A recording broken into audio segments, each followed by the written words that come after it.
जय हिंद साथियों, वंदे मातरम साथियों।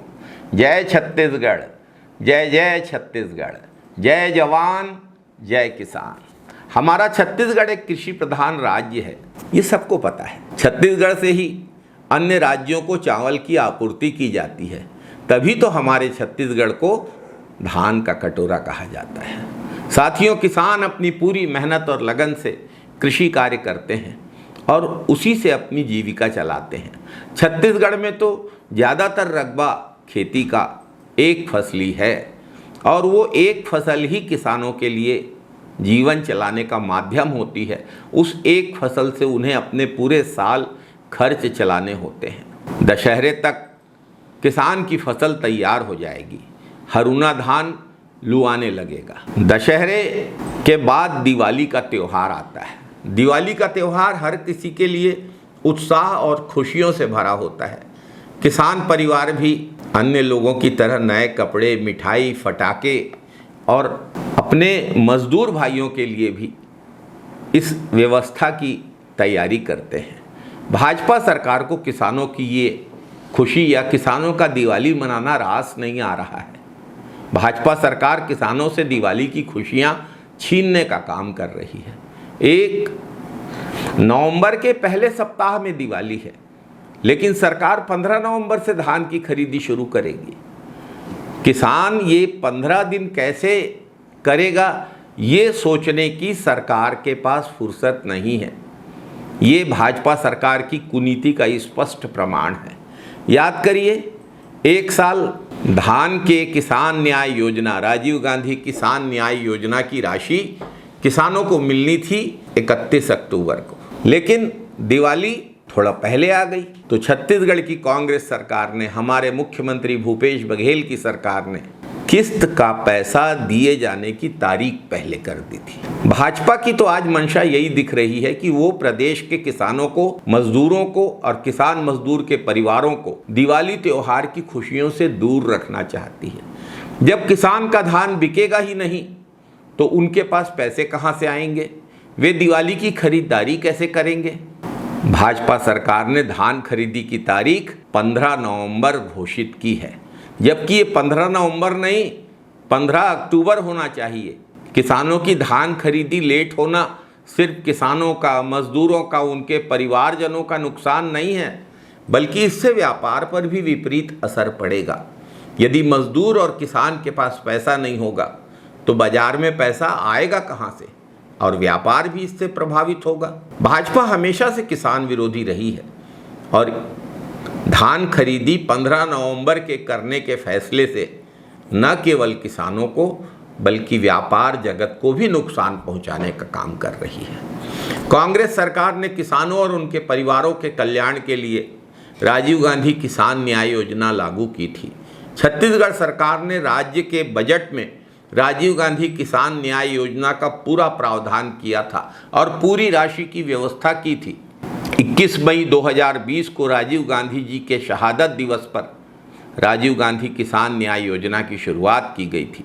इस योजना की 4थी किस्त का पैसा भाजपा सरकार के पास बजट में उपलब्ध है। मैं चुनाव के वर्ष की बात कर रहा हूं। चुनाव के वर्ष में अर्थात 2022 और 23 में जो 4थी किस्त का पैसा मिलना था, उसका प्रावधान करके और व्यवस्था करके कांग्रेस सरकार ने बजट में रखा है, लेकिन भाजपा सरकार ने अब तक वह राशि भी किसानों तक नहीं पहुंचाई है। न्याय योजना का पैसा रोकना भाजपा सरकार का बहुत बड़ा अन्याय है। दरअसल भाजपा किसानों से नफरत करती है। एक बात और, इस साल धान के समर्थन मूल्य में पिछले साल के 2183 रुपये के मुकाबले 2300 रुपये की घोषणा की गई है, जो 117 रुपये प्रति क्विंटल की बढ़ोतरी है। भाजपा ने अपने घोषणा पत्र में 3100 रुपये देने की बात कही थी और पिछले साल दिया। अब इस साल भाजपा सरकार को धान के समर्थन मूल्य की खरीदी 3217 रुपये में करना चाहिए। जब कांग्रेस 2500 रुपये की घोषणा करने के बाद सत्ता में आई थी तो भाजपा उस समय मांग करती थी कि धान के समर्थन मूल्य में जो वृद्धि है उसे किसानों तक पास ऑन किया जाए। उस समर्थन मूल्य की वृद्धि को कांग्रेस न रोके। यह समर्थन मूल्य के वृद्धि की राशि छत्तीसगढ़ के धान उगाने वाले किसानों का अधिकार है। समर्थन मूल्य की इस वृद्धि को सीधे किसानों को देना चाहिए और राज्य सरकार को इसे अपनी झोली में रखने का कोई अधिकार नहीं है। भाजपा सरकार किसानों के खिलाफ लगातार अन्याय कर रही है। एक तो धान खरीदी लेट कर रही है, राजीव गांधी किसान न्याय योजना की चौथी किस्त रोक कर रखी है, जिसका पैसे की व्यवस्था कांग्रेस सरकार ने कर दी थी, और भाजपा सरकार समर्थन मूल्य की वृद्धि की राशि 117 रुपये प्रति क्विंटल भी किसानों को देने से बचना चाह रही है। अन्यथा आज तक इसकी घोषणा क्यों नहीं की गई? जब आप 15 नवंबर धान खरीदी की तारीख की घोषणा कर सकते हैं तो आपको यह भी घोषणा करनी चाहिए थी कि धान के समर्थन मूल्य के वृद्धि की राशि किसानों को दी जाएगी 117 रुपये प्रति क्विंटल।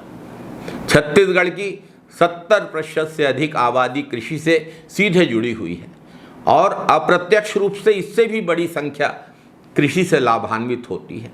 37.46 लाख किसान परिवार भाजपा सरकार की इन किसान विरोधी नीतियों के कारण, किसान मजदूर विरोधी फैसलों के कारण दिवाली में खुशियां मनाने से वंचित रह जाएंगे। मांग करता हूं, हमारी किसानों की मांग है कि धान खरीदी की तारीख को संशोधित किया जाए और 15 नवंबर के बजाय 15 अक्टूबर से धान खरीदी शुरू की जाए, दशहरे के तुरंत बाद, ताकि किसान भाई समय पर अपना धान बेच सकें और दिवाली की खुशियां मना सकें। राजीव गांधी किसान न्याय योजना के चौथे किस्त की राशि किसानों को दी जाए।